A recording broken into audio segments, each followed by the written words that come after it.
Magandang araw mga katropa. Naglaban na nga ng nasa ika-9 at ika-10 pwesto na nasa play-in. Na ang matatalo ay tapos na nga ang season para sa kanila. At ang mananalo naman ay makakalaban ang natalo sa laban ng nasa ika-7 at ika-8 pwesto. Para sa East ay tinapos na ng Atlanta Hawks ang Charlotte Hornets sa score na 132-103. Hindi na nga pinaporma ng Hawks ang Hornets mula sa first quarter hanggang matapos ang laban. Nanguna para sa Hawks si Trae Young na nakagawa ng 24 points, 3 rebounds at 11 assists. At para naman sa Hornets ay si LaMelo Ball na nakagawa ng 26 points, 5 rebounds at may 8 assists. Para naman sa West ay tinuldukan na ng New Orleans Pelicans ang pag-asa ng San Antonio Spurs para sa postseason sa score na 113-103. Sa unang bahagi lang ng first quarter, nakalamang ang Spurs sa Pelicans pero mula noon ay hindi na nga sila nakabawi. May chance din sana na maitabla ang kanilang score sa ilang bahagi ng laro pero napipigilan sila ng Pelicans dahilan upang masungkit nila ang panalo.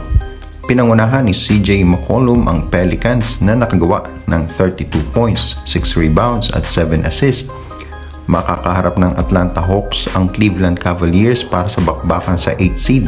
Gayon din ang nanalo na New Orleans Pelicans kontra naman sa LA Clippers sa West. Ang laban nila ay gaganapin sa darating na Biyernes, Sabado dito sa Pinas. Samantala, Steph Curry nakasama na nga sa kanilang full practice nitong Miyerkules, Huwebes dito sa Pinas. At ayon nga kay Coach Steve Kerr na looking good nga daw itong si Steph at kinumpirma niya na makakasama na nga ito sa kanilang scrimmage kinabukasan.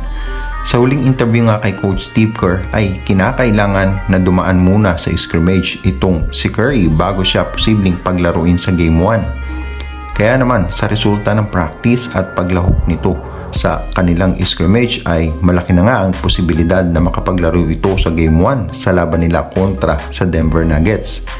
Pero ayon pa kay Coach Steve Kerr na dedepende pa rin daw ito sa mga trainer kung ano ang pakiramdam nila sa performance ni Curry pagkatapos ng scrimmage at kung ano nga rin daw ang magiging pakiramdam mismo ni Steph Curry. Dito nga daw sila magbabatay ng kanilang magiging desisyon para kay Curry para sa Game 1. At balitang kakatwa tayo mga katropa sa isang podcast ni Draymond Green kung saan ay guest niya si Steph Curry ay nagbigay nga itong host ng programa na si Draymond Green ng isang katanungan kay Curry na kung bibigyan nga daw ba siya ng pagkakataon na i-trade ang NBA championship nila noong 2017 at 2018 ay papayag daw ba siya kung ang kapalit ay ang makumpleto ang NBA record history nila na 73 wins at 9 losses plus championship noong taong iyon. Pero imbis na sumagot ay tumawa na nga lang itong si Curry kay Draymond Green.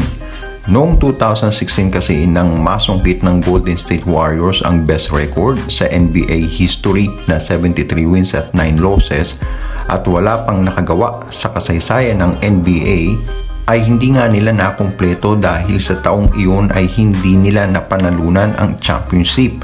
Tinalo sila ng Cleveland Cavaliers sa NBA Finals.